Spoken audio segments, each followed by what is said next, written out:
손에 잡히는 경제.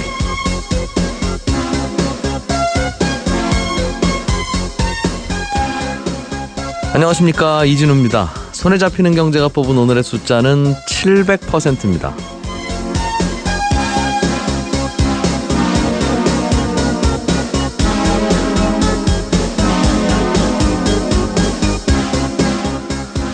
요즘 주식시장, 특히 코스닥 시장이 뜨겁습니다. 지난주에는 10년 만에 처음으로 코스닥 지수가 800포인트를 넘기도 했고요. 지난 9월 말부터 2달 사이에만 이 코스닥 주가 지수가 20% 이상 급등했습니다. 특히 몇 년째 계속 적자만 기록하고 있는 어떤 바이오 기업은 주가가 1년 동안 무려 700% 가까이 오르기도 했습니다. 적자 기업에 투자자가 몰린다는 건 지금은 적자지만 미래에는 흑자를 많이 기록할 거라는 미래 가치를 높게 본다는 뜻이기도 하겠죠. 물론 투기 목적의 투자자들도 많을 것이고, 기대한 만큼의 실적이 나오지 않으면 주가는 다시 또 제자리를 찾아갈 테지요. 아무튼 이렇게 현재의 상태보다는 미래의 가치를 따지는 판단이 이제는 주식시장뿐만 아니라 대출을 받을 때도 이루어지게 됩니다. 정부가 가계 후속 대책을 내놓았는데요. 은행이 대출을 해줄 때 최근 1년치 소득만 보는 게 아니라 최근 2년간의 소득 추세를 보고 장래 소득 증가가 예상될 때는 소득 증가분을 대출 한도에 반영해주는 방안을 확정했습니다.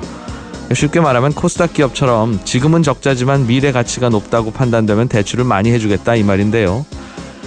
은행의 정확한 판단 능력이 물론 전제돼야겠지만, 생각해보면 미래에 갚을 빚이라면 미래의 소득을 따지는 게 좀 더 합리적이긴 한 것도 같지요?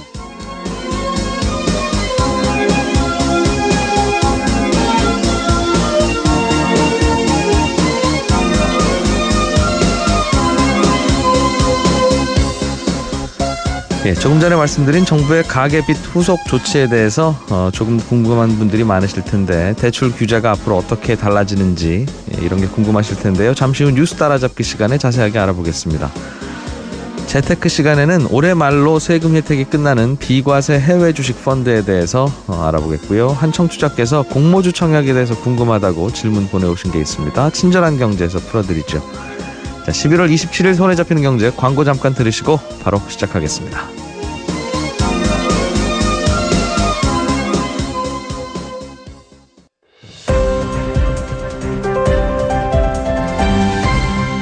이진우의 손에 잡히는 경제. 네, 한국경제TV 김치영 기자와 함께 주요 경제 뉴스들 살펴보겠습니다. 어서 오십시오. 네, 안녕하세요. 주요 경제 뉴스라고 할 게 제일 눈에 띄는 게 말씀하신 가계빚 후속 대책. 네, 맞습니다. 구체적으로 어떻게 또 대출이 더 줄어드는지 아니면 좀 늘어나는 부분도 있는지 궁금한데 하나하나 좀 설명을 해 주시죠. 예. 지금까지는 은행에 집 살려고 해요, 혹은 집 담보로 돈 좀 빌리려고 해요 하면 DTI 규제라고 해서, 네네. 죄송하지만 선생님 월급이 얼마나 되세요? 그래서 100만 원인데요. 그러면 한 달에 앞으로 대출을 받아서 원금과 이자가 최대한 빠져나가는 게 40만 원 넘으시면 안 됩니다. 그게 네네. DTI 40이고, 네. 50만 원 넘으시면 안 됩니다. 그게 DTI 50이고. 그렇죠. 딱 그거 정도 알면 이제 대출 받을 수 있었는데, 앞으로는 어떻게 좀 달라집니까? 그거에서? 사실은 DTI가 달라지는 건 없고요. 이 DTI를 계산하는 방식이 좀 달라진다, 이렇게 보셔야 되거든요. 그 말씀하신 대로 정부의 규제는 지금 DTI는 지역에 따라 좀 다르지만 지금 현재 40에서 60%로 지역마다 좀 제한을 받고 있거든요. 그러니까 투기 지역 좀 심하다 그러면 40%, 그러니까 조금만 받아라. 그다음에 조금 낮다 그러면 60%까지 받을 수 있게 이렇게 만들어 놨는데, 문제는 지금까지 그 DTI 같은 경우에는 이게 총부채 상환 비율이니까 빚 갚는 데 쓰는 돈이 소득이 얼마를 차지하느냐를 보는 거잖아요. 예. 그래서 한 건 처음에 대출할 때는 큰 상관이 없는데, 두 번째 이제 또 중복해서 대출을 할 경우 새로 집을 내가 하나 더 사야 되겠다. 그래서 주택담보대출을 두 번째로 받을 경우에 이전에 받았던 대출에서 이전에는 이자의 부담만 계산을 해서 두 번째 대출을 해줬거든요. 네. 그런데 이제는 원리금을 같이 나눠 갚는다라고 보고, 이전 대출이 조건이 뭐든 관계없이 진짜 이자만 내는 대출임에도 불구하고, 그죠. 원금도 갚는 걸로 계산해서 월급에서 이만큼은 원금 갚는 걸로 떼고, 그래도 여윳돈이 있을 때만 돈 빌려주겠다는. 네, 맞습니다. 그렇게 해서 이제 DTI를 계산하게 되다 보니까 집을 이제 한 채 더 산다. 그러니까 흔히 말하는 다주택자들 같은 경우에는 두 번째 집 살 때 은행에서 빌릴 수 있는 돈이 확 줄어들게 됩니다. 네. 그렇게 됨으로써 아무래도 집을 여러 채 사서 보유하는 게 좀 힘들게 됐다. 결국엔 정부에서 이걸 막기 위해서 신 DTI라는 걸 새롭게 내놨고 이걸 내년 1월부터 은행들이 적용한다. 이렇게 보시는 게 이제 첫 번째 가장 큰 특징이라고 봐야겠죠. 방금 말씀하신 건 이미 발표됐던 내용이긴 하죠. 그죠. 이전에도 이제 이렇게 하겠다라는 건 발표가 됐고요. 네. 그런데 그럼 구체적으로 어떻게 할 것이냐의 문제들이 조금 있었거든요. 그러니까 아까 예. 같은 경우에 나는 이전에 이미 대출을 원리금 상환이 아니라 거치식으로 해서 한 번에 만기 때 갚는 식으로 했는데 그럼 네. 나는 어떻게 하지? 뭐 이런 것부터 시작해서 그럼에도 불구하고 당신은 다주택자니까 네. 원금까지도 갚는 걸로 알아서 은행에다 계산을 해서 그만큼 덜 빌려주겠습니다. 이렇게 바뀐다는 말씀이셨고. 예, 맞습니다. 예. 그래서 기존에 이미 그 앞서 말씀하신 것처럼 일시불로 나중에 만기가 됐을 때 갚는다라고 한 대출도 10년으로 나눠서 이걸 원리금 방식으로 계산을 해서 이제 계산을 하겠다 이렇게 구체적인 내용이 나왔고요.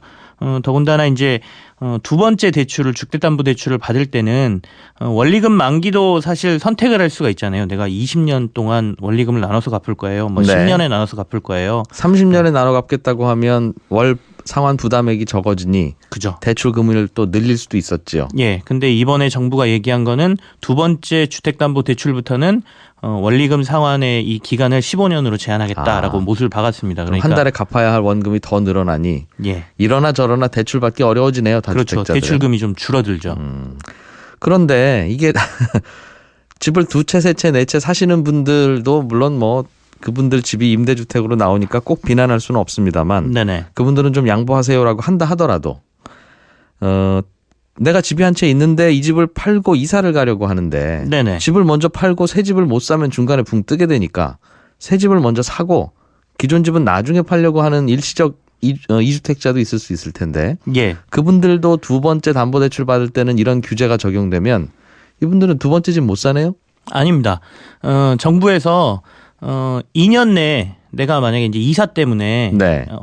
일시적으로 2주택이 되고 나중에 기존에 살던 집은 팔 거예요. 근데 이게 집이라는 게 바로 팔리지가 않지 않습니까? 그러니까 네. 2년의 기간을 두고 매각을 하겠다라고 이제 처음에 약정을 하고 한다라고 하면 네. 두 번째 대출에 있어서 아까 말씀드린 15년 제한 있잖아요. 만기의 제한을 풀어주겠다. 제한을 없이 하겠다라고 했으니까 물론 DTI 규제는 그대로 적용을 받겠지만 신 DTI라는 건 이제 공통적으로 받는 규제니까요. 네. 아까 말씀드린 만기에 대한 제한은 2주택자는 없다. 이렇게 보셔야 될 것 같습니다. 이게 자기 집 팔고 새 집 사고 하려고 하는 집 옮기는 분들한테는 조금 불편해지긴 하겠습니다. 그렇습니다. 여윳돈이 넉넉하게 있으신 분들이야 관계없는데 네, 아무래도 첫 번째 집도 대출 빠듯하게 내서 샀는데 좀 다른 집으로 옮겨가고 싶어요라는 분은 두 번째 집 살 때 조금 걸리적거리겠는데요. 실제로 계산을 해보면 신 DTI로 계산을 하면 대출금이 기존 거 일반 DTI하고 뭐 물론 네. 그 전에 내가 대출을 얼마나 받았느냐의 차이가 있겠지만 한 뭐 30%에서 많게는 50%까지 감액이 되거든요. 예. 은행에서 대출 받을 수 있는 금액이. 그렇다 보면 이제 이사 갈 때 자금 수요나 이런 부분을 잘 생각하지 않으시면 굉장히 어려움을 겪을 수 있다는 얘기가 되겠죠. 네. 자영업자 대출도 앞으로는 규제를 한다는데 이건 무슨 얘기입니까? 자영업자 대출은 이 주택담보대출이랑 무슨 관계가 있어요? 사실은 주택담보대출하고 자영업자 대출이 직접적인 연관은 없죠. 근데 이제 다만 자영업자 대출로 받은 자금이 그대로 사업 용도로 쓰였느냐 안 쓰였느냐는 사실 은행에서 명확히 또 파악이 안 되는 부분도 있거든요. 그래서 네. 정부가 가계부채 대책을 전체적으로 관리를 할 때 이게 주택담보대출이 가장 큰 부분이고 그리고 두 번째가 이제 자영업 대출로 일어나는 대출도 조금 더 꼼꼼히 봐야 되겠다라는 생각을 좀 하고 있어요. 자영업합니다 해서 돈 빌려가 놓고 예. 집 산다는 거죠, 그걸로. 그렇죠. 특히 자영업자 대출에서 한 30% 정도가 임대사업 대출로 나가고 있는 걸로 보이거든요. 예. 그래서 정부에서는 이 임대사업자로 나가는 이제 다가구를 보유한 이 부분도 좀 대출 규제를 좀 해야 되겠다. 안정성을 좀 기해야 되겠다는 생각을 하고 있고요. 그래서 LTI라는 새로운 대출 규제 뭐 일종의 대출 비율 같은 게 나왔습니다. 지금은 임대업 하시는 분이 네. 임대사업자를 신고를 하고 나 아파트 하나 사서 또 월세 놓겠습니다라고 하면 네. 아파트 값이 5억이면 예를 들어서 80%면 4억까지는 그냥 빌려드리는. 예, 그렇죠. 한 달에 그분이 얼마 버는지는 아예 묻지도 않는 네네. 이제 그런 상황인데 네. 앞으로는 좀 달라진다는 거예요. 그러니까 이제 DTI하고 좀 비슷하게 보시면 되는데요. 네. 임대소득이 얼마나 나오는지를 보고 예. 전체적으로 그분이 가지고 있는 소득하고 비교를 해서 이제 이 대출도 조금은 해주겠다라는 건데 이 LTI라는 것은 이제 소득 대비 대출 비율이라고 이제 저희가 부르게 되는데요. 임대업이니까 RTI 렌트겠죠? 예, 그렇습니다. 근데 이제 이 부분 같은 경우에는 정부에서 명확하게 어떤 수치를 주지는 않았어요. 자영업자들 같은 경우에는 대신에 은행에서 건전하게 관리를 하고 대신에 규모가 10억 원 이상의 큰 규모일 경우에는 의무적으로 이 부분을 심사를 했다라는 것도 기록을 남기고 심사가 어떻게 됐는지를 명확히 하거라라고 했기 때문에 네. 아무래도 은행들이 조금 더 깐깐하게 보지 않을까라고 보이고 있습니다. 그러니까 최소한 월세 받는 걸로 은행 대출이자 갚고 나고 네. 그리고 나서도 얼마 좀 남아야 그런 정도 규제 정도까지만 대출을 해드리겠습니다 이 말이네요. 예, 맞습니다. 사실은 그래야 임대 사업을 하실 텐데. 아무래도 월세 사실은, 받아서 네. 은행 이자도 못 내면 현금 흐름이 마이너스가 될 텐데 그렇게 해서 임대 사업을 하시는 분이라고 하면 그분은 임대 사업이 아니라 그냥 부동산 투자업이죠. 네. 이것도 좀 앞으로 좀 더 은행에서 세부적인 규정을 만들어야 되겠군요. 알겠습니다.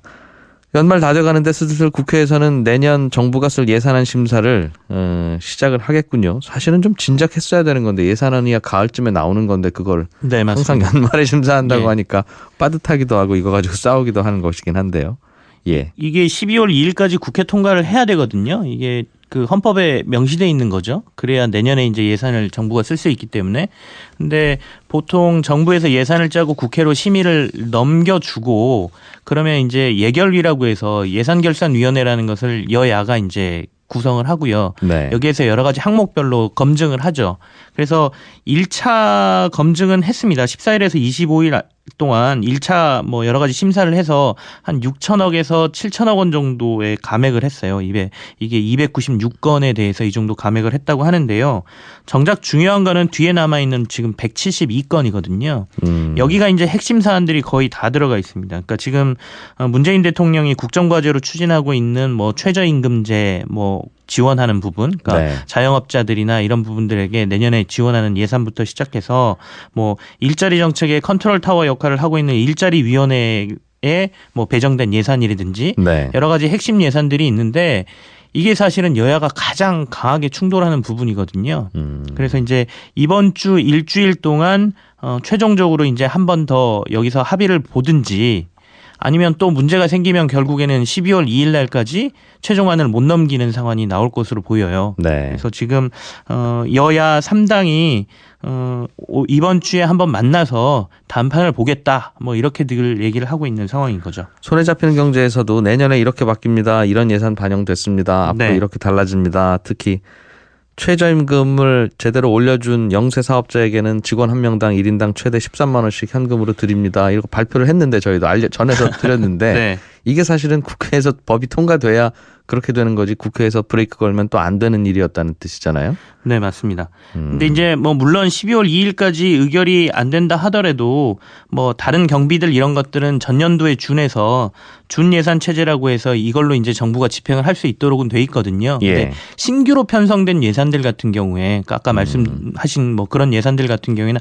아예 편성 자체가 전년도에는 없었기 때문에 네. 집행이 사실상 바로 이루어지기가 힘들죠. 그래 이래서 실은 우리나라 권력 구조를 그래서 대통령 중심제로 해봐야 네. 이제 국회에서 또 여소야대가 되고 하면 항상 이렇게 싸우니 차라리 그냥 여당이 수상을 만드는 방식으로 해서 최소한 하겠다고 하는 건 할 수 있게 네. 그리고 나서 좀 아니다 싶으면 국민이 바꿀 수 있게 그렇게 하는 게 어떠냐는 이야기가 가끔씩 나오는데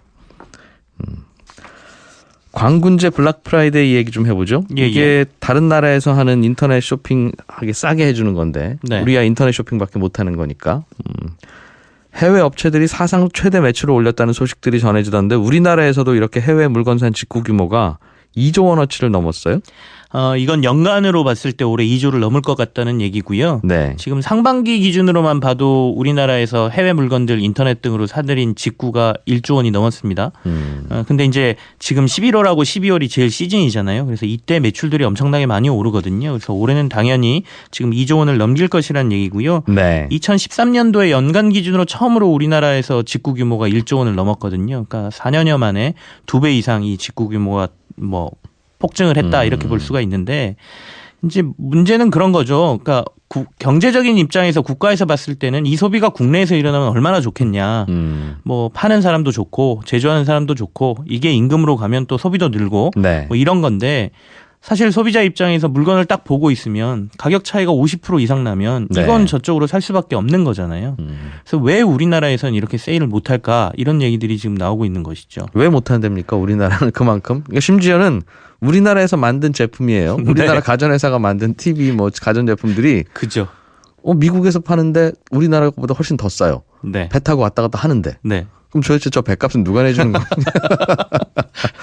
그래서 이게 이제 유통 구조의 문제다라고 얘기를 하고 있는데요. 그러니까 미국의 대형 쇼핑몰들은 대부분 자신들이 구매를 해서 가지고 있다가 판매하는 방식이 많고요. 네. 우리나라 백화점이나 뭐 유통 구조를 아시겠지만 장소를 빌려주고 팔라고 하지 않습니까? 월세 꼭 내야 되는 거고. 예. 그러니까 그들이 한꺼번에 살 때 싸게 산다는 거네요. 그 예, 업자들이. 그러니까 이걸 뭐 마음대로 조종하기가 힘들다는 것이고요. 네. 그리고 우리나라는 연중 세일 하잖아요.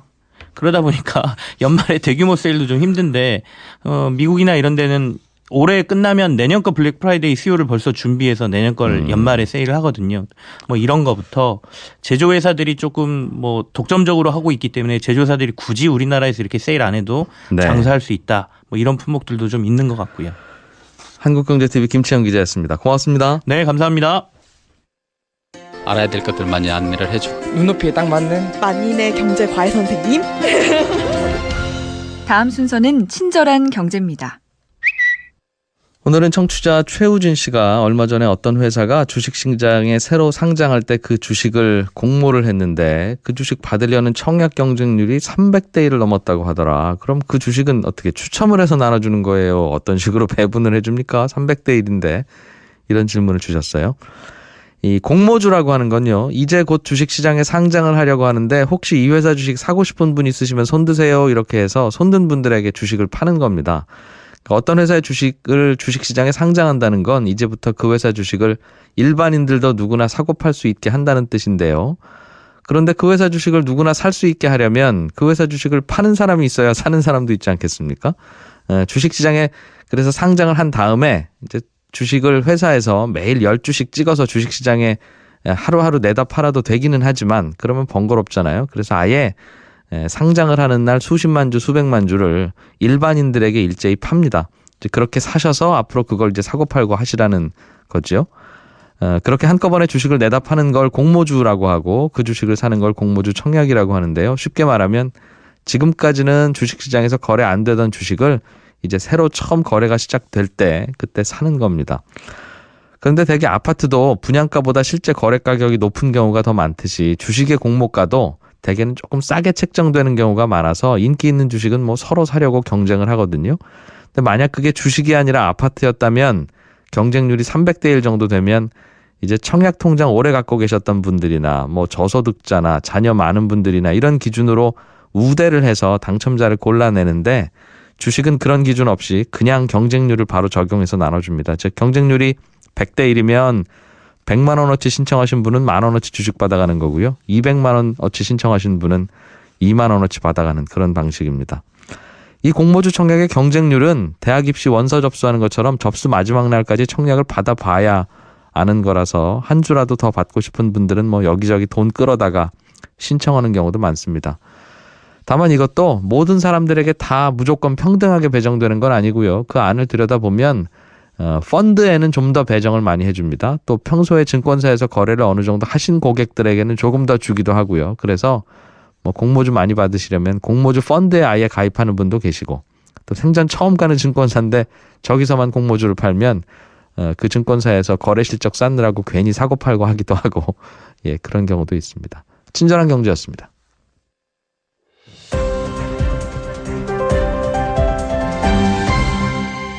경제를 생각하는 사람들의 즐거운 습관. 이진우의 손에 잡히는 경제. 안 할 수 있으면 안 하고 싶은데 안 할 수가 없기 때문에 어쩔 수 없이 하는 공부입니다. 재테크 공부. 오늘도 행복자산관리연구소 김현우 소장 모셨습니다. 어서 오십시오. 네, 안녕하세요. 언제나 되면 이제 김현우 소장한테 이제 배울 게 없습니다. 마지막 출연이십니다. 이런 말씀을 전하게 될까요? 안 그랬으면 좋겠습니다. 저 개인적으로. 예. 비과세 해외 주식형 펀드. 네. 이게 뭐 좋은지 나쁜지는 모르겠습니다만 올해 말이면 가입이 끝난다고 해서요. 네. 최소한 뭐 좀 알고 보내줘야 될 것 같아서 네, 공부를 좀 하려고요. 일단 이게 해외 주식형 펀드니까 해외에서 주식 산다는 얘기 같아서. 그렇죠. 해외에서 주식을 사면 세금이 좀 다르다면서요? 우리나라에서 주식 사는 거하고? 네, 많이 붙습니다. 일단 뭐 해외 주식 페이스북 같은 거 사놨다가 나중에 10배로 뛰면 얼마나 좋을까 이렇게 해서 아이들 명의로 사주시고 싶다 이런 분들 많은데요. 네. 이렇게 해외 주식 샀다가 수익이 나면 수익의 22%는 양도소득세로 부과가 됩니다. 근데 이 수익 전액에 대해서 부과하는 건 아니고 만약에 올해 이렇게 수익이 났다라고 한다면 내년 5월에 따로 신고를 하셔야 돼요. 1년간 올라간 그 금액에? 그렇죠. 수익을 본 거에 팔면? 네, 팔면요. 예, 팔면. 그런데 만약에 1,000만 원어치 주식 샀다가 2,000만 원이 됐다. 이때 팔면은 차익은 1,000만 원이잖아요. 네. 그런데 이때 주식을 사고 팔 때 발생하는 수수료, 증권사 수수료는 빼주고 우리가 집 살 때 팔 때나 마찬가지죠. 거래 비용은 당연히 그렇죠. 빼주는 걸 테니까요. 거기에서 예. 또 250만 원 정도는 일괄공제로 빼주고 나머지 한 740만 원에 대해서 22% 그러니까 162만 8천 원 정도가 알겠습니다. 과세가 됩니다. 우리나라 주식은 아직은 사고 팔고 할 때 나오는 차익에 대해서는 세금을 아예 안 물리는데 그렇죠. 해외 주식의 경우에는 주식이라도 예. 우리나라에서 다주택자가 집 사고 팔 때 내는 양도소득세처럼 세금을 내는군요. 네, 많이 냅니다. 해외 주식을 직접 사고 팔면 그렇고 펀드에 가입하면 일반 펀드에 가입하면 그거는 예금이나 적금처럼 15.4% 원천 징수됩니다. 그러니까 늘어난 금액의 15.4%를 낸다. 예. 그런데 올해 연말까지 가입이 끝입니다라고 하는 오늘 주제인 비과세 해외 주식형 펀드는 네. 뭐가 좋아요, 그럼?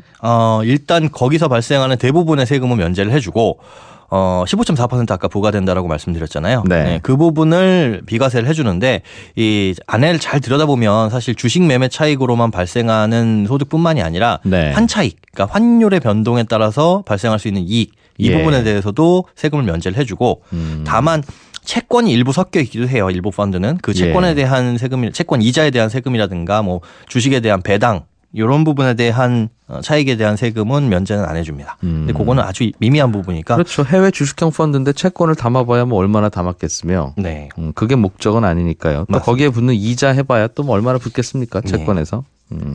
그럼 쉽게 얘기하면 해외 주식을 투자할 때 네. 그냥 펀드에 가입하면 이익금의 15.4%의 세금을 내는데 네. 해외 주식형 비과세 해외 주식형 펀드라고 하는 올해 말까지 끝나는 이 상품에 가입하면 그 15.4%를 안 내도 되는 거니까 그렇습니다. 해외 주식형 펀드 가입하실 분은 무조건 이거 해야 되네요. 그렇죠. 어차피 하실 분이라고 한다면 무조건 안 할 이유가 없는 거죠. 그럼 지금 가입해 놓고 네. 3년 후에 나 여기다 담아서 해외 주식 살 거예요. 지금은 모르겠어요. 하는 분도 유용해요. 그런 분에게도. 그렇기 때문에 지금 하시는 게 좋습니다. 아. 예, 지금 개설만 해놓으면 예. 당장에 펀드에다가 투자를 하든 그러니까 펀드를 매수하든 아니면 뭐 1년 후에 하든 3년 후에 하든 그게 상관이 없습니다. 일단 그 그릇만 사놓으면 되는 거예요. 그렇죠. 다만 이제 주의하셔야 될 건 그러면은 빨리 증권사 가서 나도 계좌 하나 개설해야지 이렇게 하시는 게 아니라 계좌 개설한 다음에 그 안에 펀드를 고를 수가 있거든요. 네. 이 펀드를 단돈 10,000원이라도 일단 매수를 해놓으셔야 됩니다. 아. 내가 A, B, C, D 뭐 네 가지 펀드에다가 예. 투자를 하고 싶어라고 한다면 이 펀드를 미리 개설을 해놔야 내년부터는 그걸 이제 추가로 매수를 할 수가 있는 거고 만약에 계좌 가입만 해놓고 증권사 가서 그냥 네. 계좌만 열어주세요 해놓으면 실질적으로 투자할 수 있는 펀드는 아무것도 없는 거죠. 그래서 올해 안에 하셔야 될 거는 증권사 가서 가입도 하시고 네. 그 안에 미래 향후에라도 투자를 하실 펀드를 미리 개설을 해두셔야 됩니다. 아, 그럼 예를 들면 그 그릇은 샀어요. 예. 가입을 했어요. 예. 거기다가 조금이라도 담아놔야 된다는 건데 네. 앞으로 3년 후에도 그 담아놓은 그 메뉴 그것만 살 수 있다는 거예요? 그렇죠. 그 그릇에 담아야 되는데 또 주의하셔야 될 건 이 그릇을 다 비워버리면 네. 다시는 못 쓰게 됩니다. 그러니까 중간에 팔 수도 있어요. 예, 물론 그렇겠죠. 네. 그런데 중간에 한 100만 원 정도 투자를 하다가 아이 돈 필요해 해가지고 이 100만 원을 다 팔아버리면 네. 이 그릇은 이제 반납을 하셔야 되는 겁니다. 그러니까 못 쓰는 그릇. 아, 어째 그렇게 만들어놨대요? 그래서 단돈 10,000원이라도 남겨놓으셔야 네. 그걸 추가적으로 매수를 할 수 있기 때문에. 아니 근데 알겠어요. 그럼 그릇은 하나인데 예. 거기에 담을 수 있는 펀드는 굉장히 많지 않겠습니까? 앞으로도 그렇죠. 더 나올 거고. 네. 그런데 그럼 나는 그 중에서 뭘 투자해야 될지 모르겠다. 일단은 많은 여지를 남겨놓고 싶으면 네. 그 증권사에서 여기에 담을 수 있는 펀드가 몇 종류예요 해서 10종류입니다. 그러면 10개를 10,000원씩 다 담아 놔야 되는 거예요. 일단? 그렇죠. 그렇습니다. 근데 보통 이게 펀드가 한 300가지가 되거든요. 여기 펀드뿐만이 아니라 ETF까지 포함을 하게 되면 ETF도 한 19종류가 되기 때문에 그건 좀 이상하네요, 정말. 그래서 왜 미리 담아 놓으라고 그러죠? 죄송합니다.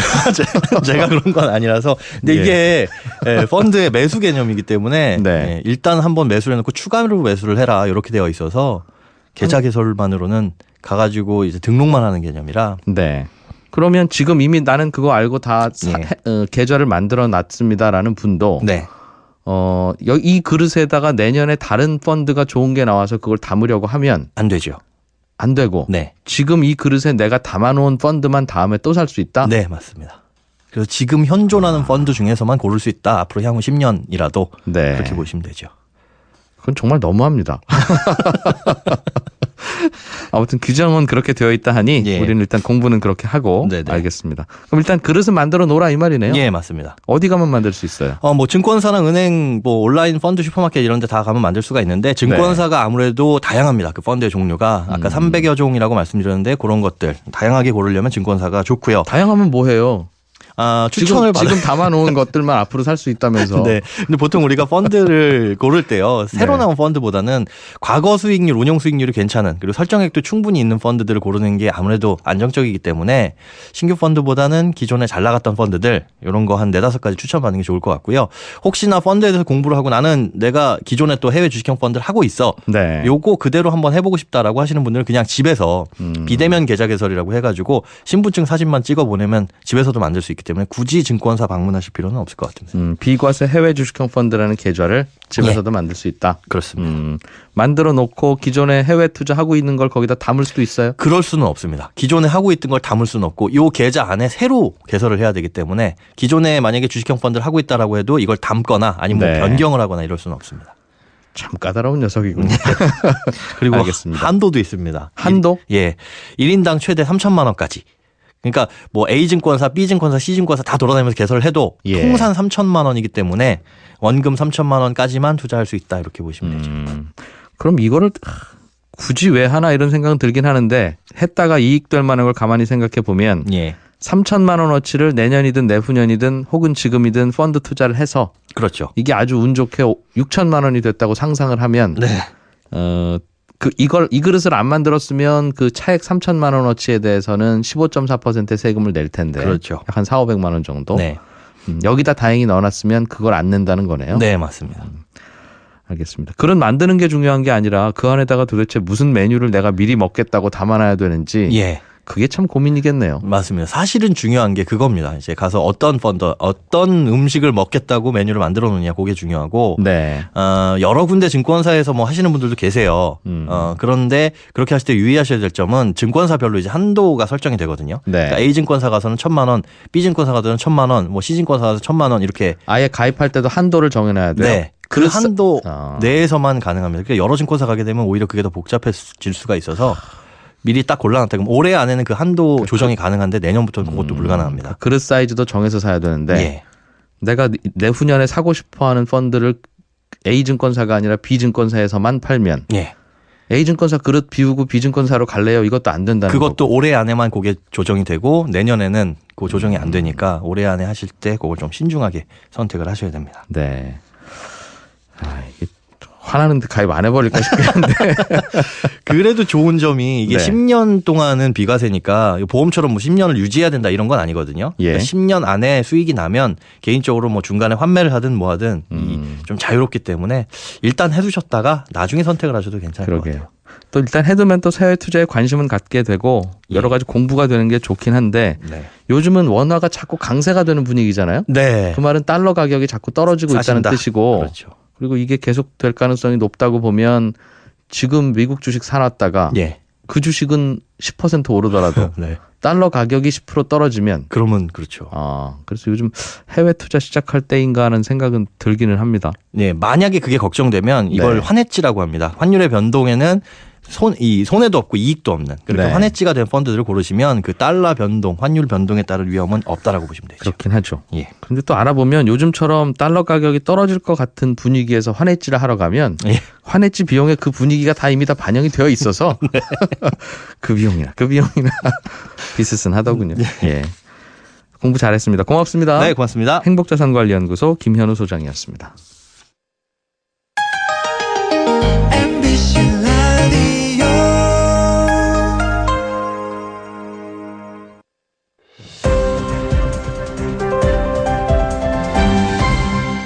이진우의 손에 잡히는 경제.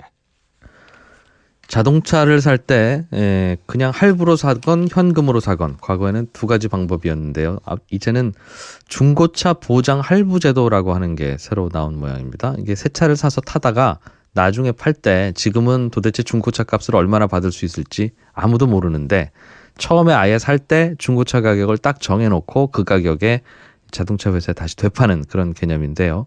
오늘은 이 내용 좀 자세하게 알아보겠습니다. 오토타임즈의 권영주 자동차 전문기자 나오셨습니다. 어서 오십시오. 네, 안녕하세요. 요즘 이 잔존가치 보장 프로그램이라고 불리는 네. 제가 좀 전에 설명드린 그거 맞죠? 네, 맞아요. 이게 모든 자동차가 다 이렇게 이제 살 수 있습니까? 모든 자동차는 아니고 이제 자동차 회사가 네. 이제 이런 프로그램을 운용을 할 때는 이제 가능하나 그렇지 않은 것도 있으니까 좀 따져봐야 되겠죠. 사실 이거 오래됐어요, 나온 지는. 네. 2005년도에 등장한 거니까 벌써 10년 넘게 운영이 되고 있는 거죠. 쉽게 얘기하면 뭐 3천만 원짜리 차다. 네. 그러면 잔존가치 50% 보장해 드리겠습니다. 그러면 네. 3년 후에 이 차를 무조건 1,500만 원에 그 회사에 팔 수 있다는 거죠. 그렇죠. 그런데 이제 그때 무조건 파는 게 아니라 이제 조건이 붙기 시작합니다. 예를 들면 뭐 주행 거리가 일정 거리 이내여야 된다. 네. 또는 뭐 사고가 없어야 된다. 또 여러 가지 뭐 정비에 따른 뭐 불편함도 좀 없이 잘 관리를 해야 된다는 조건 하에 3년 뒤에 50%를 그대로 돌려준다. 이렇게 나오는 거죠. 그게 좀 까다롭고 불편한가 봐요. 그러면 그렇지는 않습니까? 사람마다 좀 다릅니다. 물론 주행 거리가 가장 큰 제약인데 이를테면 잔존 가치를 우리가 뭐 60% 네. 뭐 1,000만 원짜리를 팔아가지고 3년 뒤에 600만 원 돌려드리겠습니다. 그러면 자동차 회사 입장에서 보면 그게 실제로 잔존 가치가 60% 안 나올 수도 있습니다. 그렇죠. 험하게 탔을 수 있다는 거잖아요. 그렇죠. 예. 그렇게 되면 손해를 보게 되잖아요. 자동차 회사가. 그러니까 여기에다가 제약 조건을 넣는 거죠. 주행 거리는 연간 10,000km 이내여야 됩니다. 네. 또는 사고 없어야 됩니다. 그러니까 주행 거리가 10,000km 이내라는 건 뭐냐면 어쨌든 나중에 60%를 보장을 해주면 갖고 와서 자동차 회사가 손해 볼 수는 없잖아요. 네. 그러니까 일단 잔존 가치 하락률을 최대한 저지를 하고 예. 그다음에 갖고 와서 자기들이 인증 중고차라는 프로그램으로 돌리는 겁니다. 인증 중고차가 뭐예요? 이게 무슨 얘기냐면 자동차 회사가 한번 판매했던 차를 직접 대사와서 다시 정비 한번 싹 해서 자 우리가 인증해주고 보증해주겠습니다.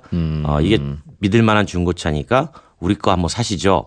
라고 해서 되팔 때 네. 그때 여기 또 마진이 붙잖아요. 예. 그래서 그 두 가지를 가지고 그 보장 가액 즉 보장률을 결정하게 되는 겁니다. 아니 중고차를 그러면 새 차 브랜드 업체가 네. 팔기도 해요? 지금 많이 진출해 있습니다. 그러니까 왜 그러냐면 예. 사실 많은 분들이 뭐 중고차를 중고차 시장 가서 사야 되느냐라고 생각하는데 이게 워낙 정부의 비대칭성인 시장 레몬마트 얘기 많이 하잖아요. 고르기 어렵죠. 네, 잘 모르고. 그러다 예. 보니까 차라리 믿을 수 있는 곳에서 사면 되지 않을까라는 소비자들의 심리를 활용해서 자동차 회사가 직접 그러면 우리가 새 차도 팔았는데 네. 중고차도 팔게요.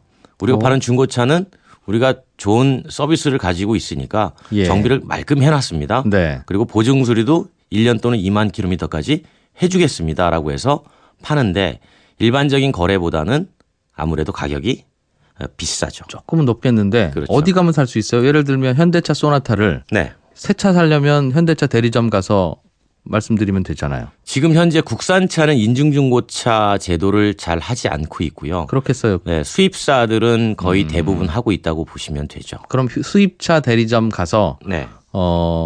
여기 전시되어 있는 이 차의 중고차 얼마입니까? 이렇게 물어보면 되는 겁니까? 뭐 그렇게 해도 되고요. 그러면 이제 바로 연결을 해주죠. 또는 뭐 인증중고차 전시장만 별도로 운영을 하기도 합니다. 별도로 있기도 하고. 네, 그래서 이제 새 차 사는 게 아니라 이제 중고차를 좀 믿을 수 있는 곳에 사고 싶다고 할 때 이제 그쪽을 이용하게 되는 거죠. 국내 브랜드들도 현대차, 기아차 등등도 하면 좋겠는데 네. 참 여러 가지 문제가 있겠군요. 만약 한다고 하면 기존 자동차 대리점에서 새 차 파는 분들은 또 반발하실 것이고 네. 또 중고차 업계에서도 또 왜 대기업이 여기 진출하느냐 그러면서 또 반발하실 것 같은데요. 그래서 이제 직접 하진 않아도 간혹 그 연계해서 하기는 한 적이 있습니다. 그런데 이제 연계해서 하는 것도 결국은 판매사가 직접 또 책임을 져야 되는 부분이기 때문에 알겠습니다. 국산차 같은 경우는 워낙 거래 대수가 많으니까 이거를 일일이 다 컨트롤하기가 쉽지가 않은 거죠. 그러면 잔존 가치를 50% 보장해 주는 것과 60% 보장해 주는 두 가지 조건이 있다면 네. 같은 조건이라면 60% 보장해 주시오 하는 게 소비자에게 유리할 텐데 네. 그러면 좀 더 엄격한 조건이 붙는가 그렇죠. 보죠. 제가 좀 전에 말씀드린 것처럼 주행거리가 연간 1만 킬로미터가 제한이 된다든가 또 어떤 게 있어요? 그렇게 나오던가 아니면은 뭐 남은 금액에 네. 대한 이자율이 조금 올라간다든가 이제 그럴 수가 있겠죠. 왜냐하면 어쨌든 나머지 50%를 또 다 주고 사오는 게 아니라 네. 일부 선납금만 내고 나머지 금액은 또 뒤로 유예해서 할부하는 경우가 많기 때문에 이제 그때 이자율이 조금씩 달라지게 되는 거죠. 결론적으로는 소비자에게 보면 어떻습니까? 제 생각에는 얼핏 들으니까 1년 동안 10,000km도 안 타. 네. 요구하는 대로 정비도 깔끔하게 잘해야 돼. 그러면 유리할 수 있습니다. 그럴 거면 아주 좋은 중고차란 뜻인데 네. 그냥 중고차 시장에 팔죠? 그럴 수도 있어요. 예. 그러니까 내가 직접 사가지고 내가 잔존 가치를 많이 받을 수 있도록 잘 관리해서 타느냐. 네. 혹시 모르니 예. 나중에 어떤 일이 발생할지도 모르지만 네. 그때 가서 가치가 떨어질 수가 있으니까 예. 그거를 미리 보장받고 사느냐. 이건 소비자의 선택입니다. 그런데 혹시 모를 일이라는 게 혹시 내가 마음이 변해서 주행거리를 막 늘릴 수도 있을 것 같아. 그렇죠. 혹시 내가 뭐 어떻게 될지 몰라서 사고를 낼 수도 있을 것 같아. 그런 그렇죠. 일인데 그런 일 벌어지면 어차피 이 브랜드도 잔존가치 보장을 안 해주잖아요. 조건이 사고도 안 나야 돼. 잔존가치 보장률이 네. 이제 떨어지겠죠. 예. 약관에 의해서. 그러니 별 도움은 안 될 것 같기도 한데 보시기 어떻습니까? 그래도 가입하는 게 좋아요? 아니면 본인 같으시면 이거 가입해서 사시겠어요? 저는 주행거리가 연간 1만 킬로미터 미만이라면 네. 이용할 것 같긴 합니다. 아, 출퇴근용이라면? 네네. 근데 이제 대부분 주행거리에 따라 가지고 선택을 많이 하기 때문에 알겠어요. 이런 부분이 좀 차이가 있는 거죠. 혹시 잔존가치 50% 보장 프로그램으로 샀는데 네. 3년 후에 중고차를 팔려고 보니 잔존가치보다 중고차 값이 높네? 그럴 수도 즉 있죠. 3천만 원에서 1,500만 원 보장 받으려고 했는데 그때 가서 인기가 좋아져가지고. 예, 지금 내 차 팔려고 보니 1,600만 원에 사겠다는 사람이 그렇죠. 있어요. 그러면 그냥 무시하고 거기다 팔아도 되는 거죠. 그렇진 않습니다. 꼭 1,500만 원에 넘겨줘야 돼요? 왜냐하면 그것도 선택인데요. 네. 자동차 회사가 중고차를 매입하는 경로로 잔존 가치를 보장해 주는 경우가 많기 때문에 네. 되팔 때는 보장을 받았으면 그 회사에 다시 되팔아야 되는 게 사실은 맞는 거죠. 그런데 네. 이제 일부 약관에 보면 옵션으로 선택할 수도 있습니다. 그런 부분은 회사마다 다 달라서 다르다? 좀 꼼꼼히 좀 따져보셔야 될 겁니다. 그럼 자동차 브랜드는 이런 정책을 쓰는 이유가 새 차 살 때 혹시 중고차 값 떨어질까 봐 걱정하는 분들한테 그렇죠. 마지막 걱정을 줄여서 계약서에 사인하게 하기 위해서 그게 이제 첫 번째 목적이고요. 그 목적 말고는 다른 게 뭐가 있습니까? 원래 시작은 그렇게 했던 겁니다. 예. 그런데 이제 요즘은 여기에다가 뭐가 더해졌냐면 제가 좀 전에 말씀드린 것처럼 자동차 회사가 중고차를 인증해서 판매를 하다 보니까 중고차 판매 인증의 가장 중요한 게 매입입니다. 그렇죠. 그러니까 있어야 좋은 팔죠. 차들이 많이 들어와야 예. 소비자 선택을 다 대응해 줄 수 있는 중고차 거거든요. 장사도 좀 해보자. 그렇죠. 그래서 예. 그 매입하는 경로로 잔존가치 보장 할부를 적극적으로 최근에는 활용하고 있는 겁니다. 그렇겠어요. 또 그렇게 해서 또 이런저런 차가 많이 팔리면 부품도 팔고 AS로도 그렇죠. 또 마진을 AS에서의 수익이 늘어나는 거죠. 최근에 자동차 신차 판매 경쟁이 치열해지니까 네. 그쪽에서 판매가 자꾸 이익이 줄어드니까 이쪽 잔존 가치하고 AS 중고차 이쪽에서 수익을 보전하는 그런 또 사업들이 벌어지고 있는 거죠. 글쎄요. 어떤 식으로든지 많이 팔아야 되고 일단은 이쪽 중고차로 샀으면 또 여기서 공식 정비를 받으셔야 되는 그렇죠. 그런 그런 경우 소비자를 잡아둔다고 표현할까요? 뭐 그렇게 알겠습니다. 맞는 것 같습니다. 예. 오토타임즈 권영주 기자였습니다. 고맙습니다. 감사합니다. 네, 손에 잡히는 경제 오늘 준비한 순서는 여기까지입니다. 지금까지 이진우였고요. 내일 오전 11시 10분에 또 다시 오겠습니다. 청취자 여러분 고맙습니다.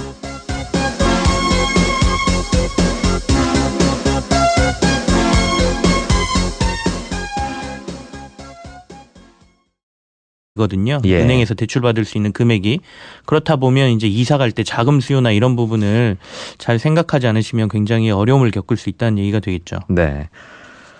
자영업자 대출도 앞으로는 규제를 한다는데 이건 무슨 얘기입니까? 자영업자 대출은 이 주택담보대출이랑 무슨 관계가 있어요?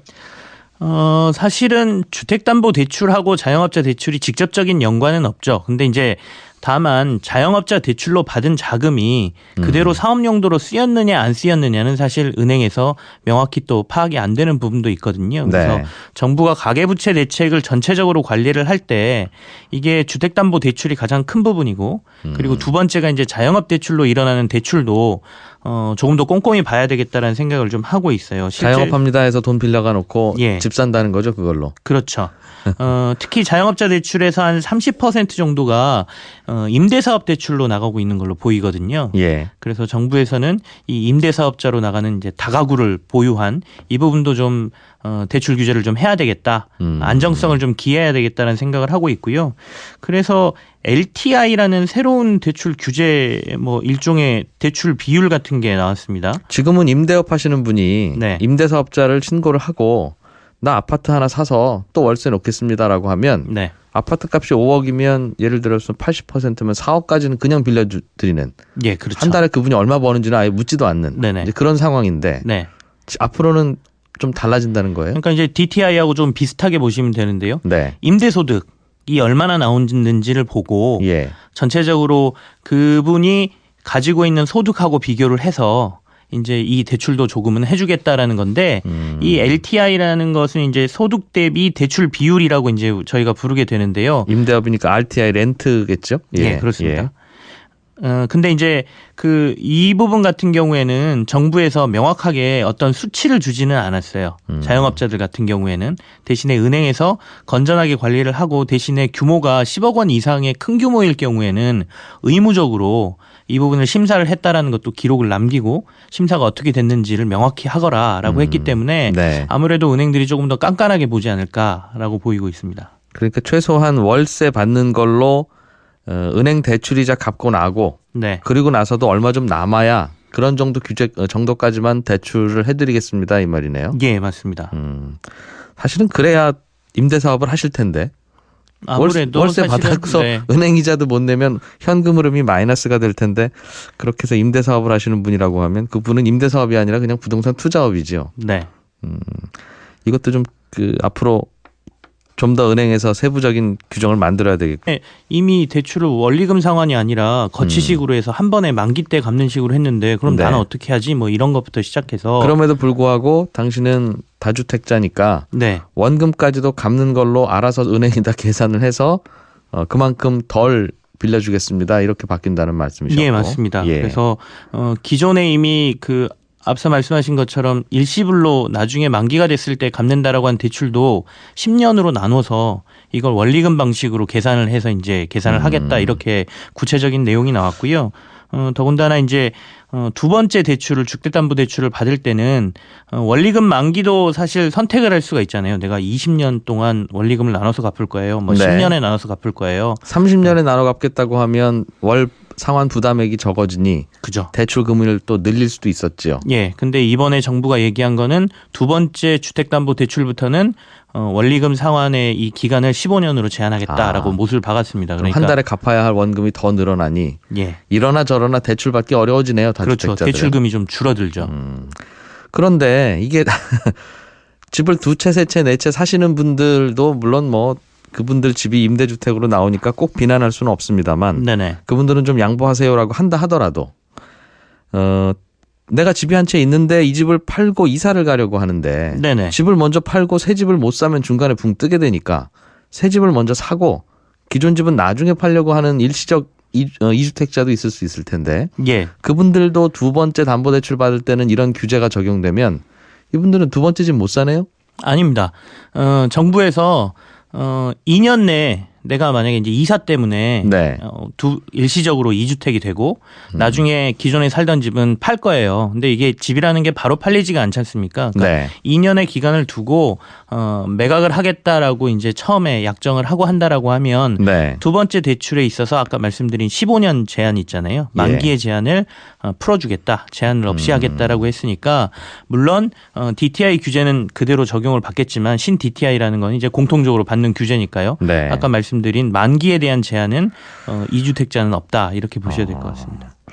이게 자기 집 팔고 새집 사고 하려고 하는 집 옮기는 분들한테는 조금 불편해지긴 하겠습니다. 그렇습니다. 여윳돈이 넉넉하게 있으신 분들이야 관계없는데 네, 아무래도 첫 번째 집도 대출 빠듯하게 내서 샀는데 좀 다른 집으로 옮겨가고 싶어요라는 분은 두 번째 집 살 때 조금 걸리적거리겠는데요.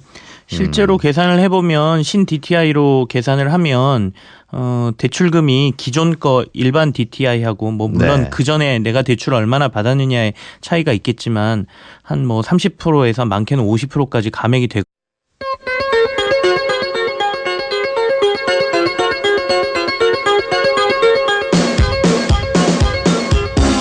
이진우의 손에 잡히는 경제.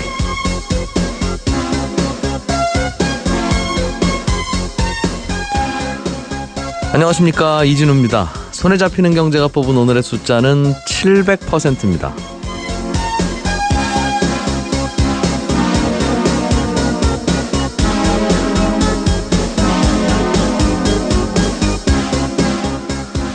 요즘 주식시장, 특히 코스닥 시장이 뜨겁습니다. 지난주에는 10년 만에 처음으로 코스닥 지수가 800포인트를 넘기도 했고요. 지난 9월 말부터 두 달 사이에만 이 코스닥 주가 지수가 20% 이상 급등했습니다. 특히 몇 년째 계속 적자만 기록하고 있는 어떤 바이오 기업은 주가가 1년 동안 무려 700% 가까이 오르기도 했습니다.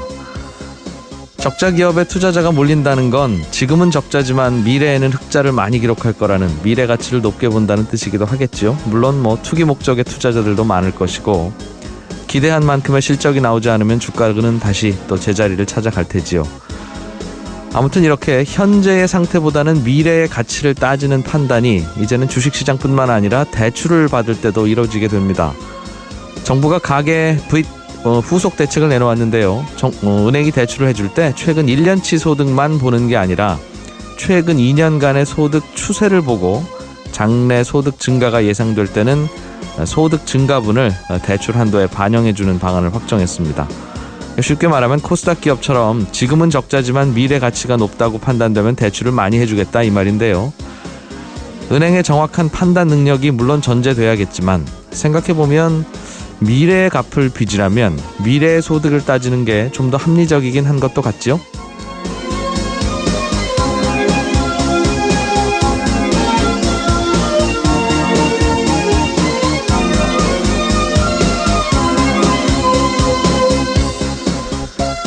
조금 전에 말씀드린 정부의 가계빚 후속 조치에 대해서 조금 궁금한 분들이 많으실 텐데 대출 규제가 앞으로 어떻게 달라지는지 이런 게 궁금하실 텐데요. 잠시 후 뉴스 따라잡기 시간에 자세하게 알아보겠습니다. 재테크 시간에는 올해 말로 세금 혜택이 끝나는 비과세 해외 주식 펀드에 대해서 알아보겠고요. 한 청취자께서 공모주 청약에 대해서 궁금하다고 질문 보내오신 게 있습니다. 친절한 경제에서 풀어드리죠. 자, 11월 27일 손에 잡히는 경제 광고 잠깐 들으시고 바로 시작하겠습니다.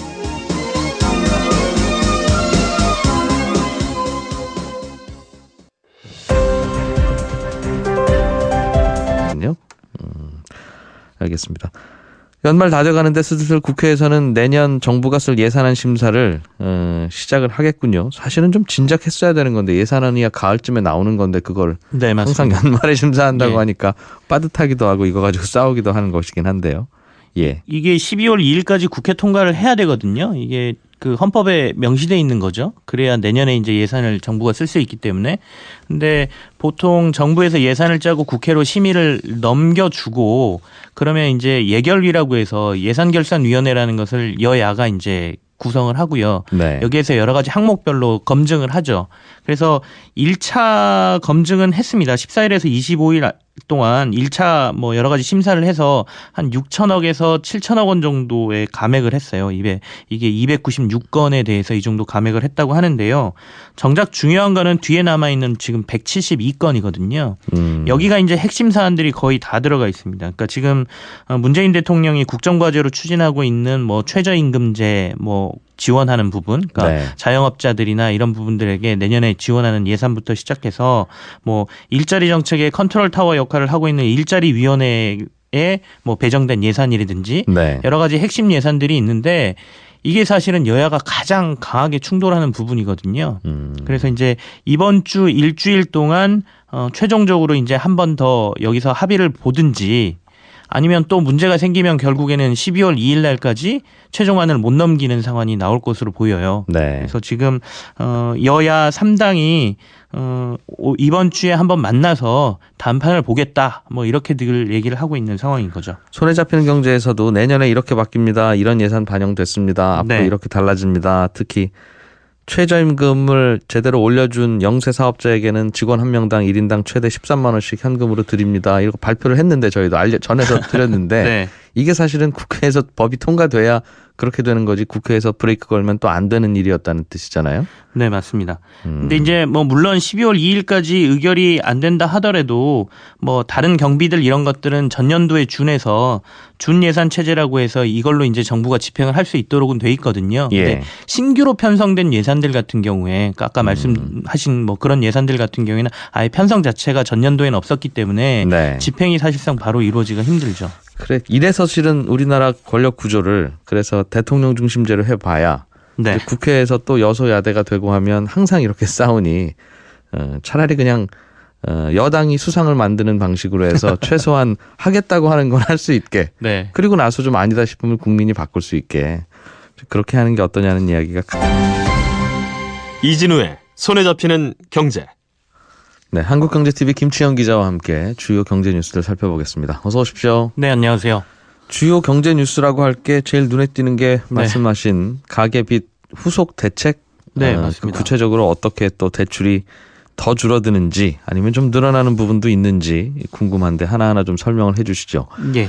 지금까지는 은행에 집 살려고 해요 혹은 집 담보로 돈 좀 빌리려고 해요 하면 DTI 규제라고 해서 네네. 죄송하지만 선생님 월급이 얼마나 되세요? 그래서 100만 원인데요. 그러면 한 달에 앞으로 대출을 받아서 원금과 이자가 최대한 빠져나가는 게 40만 원 넘으시면 안 됩니다. 그게 네네. DTI 40이고 네. 50만 원 넘으시면 안 됩니다. 그게 DTI 50이고 그렇죠. 딱 그거 정도 알면 이제 대출 받을 수 있었는데 앞으로는 어떻게 좀 달라집니까? 그거에서? 사실은 DTI가 달라지는 건 없고요. 이 DTI를 계산하는 방식이 좀 달라진다 이렇게 보셔야 되거든요. 그 예. 말씀하신 대로 정부의 규제는 지금 DTI는 뭐 지역에 따라 좀 다르지만 지금 현재 40에서 60%로 지역마다 좀 제한을 받고 있거든요. 그러니까 뭐 투기 지역 좀 심하다 그러면 40%, 그러니까 조금만 받아라. 그다음에 조금 낮다 그러면 60%까지 받을 수 있게 이렇게 만들어 놨는데. 문제는 지금까지 그 DTI 같은 경우에는 이게 총부채 상환 비율이니까 빚 갚는 데 쓰는 돈이 소득이 얼마를 차지하느냐를 보는 거잖아요. 예. 그래서 뭐 한 건 처음에 대출할 때는 큰 상관이 없는데 두 번째 이제 또 중복해서 대출을 할 경우 새로 집을 내가 하나 더 사야 되겠다. 그래서 주택담보대출을 두 번째로 받을 경우에 네.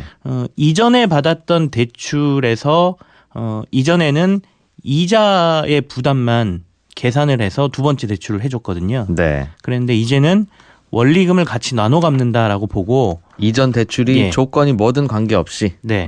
진짜 이자만 내는 대출임에도 불구하고 그죠. 원금도 갚는 걸로 계산해서 월급에서 이만큼을 원금 갚는 걸로 떼고 그래도 여윳돈이 있을 때만 돈 빌려주겠다는. 네, 맞습니다. 그렇게 해서 이제 DTI를 계산하게 되다 보니까 집을 이제 한 채 더 산다. 그러니까 흔히 말하는 다주택자들 같은 경우에는 두 번째 집 살 때 은행에서 빌릴 수 있는 돈이 확 줄어들게 됩니다. 네. 그렇게 됨으로써 아무래도 집을 여러 채 사서 보유하는 게 좀 힘들게 됐다. 결국엔 정부에서 이걸 막기 위해서 신 DTI라는 걸 새롭게 내놨고 이걸 내년 1월부터 은행들이 적용한다. 이렇게 보시는 게 이제 첫 번째 가장 큰 특징이라고 봐야겠죠. 방금 말씀하신 건 이미 발표됐던 내용이긴 하죠. 그죠. 이전에도 이제 이렇게 하겠다라는 건 발표가 됐고요. 네. 그런데 그럼 구체적으로 어떻게 할 것이냐의 문제들이 조금 있었거든요. 그러니까 아까 예. 같은 경우에 나는 이전에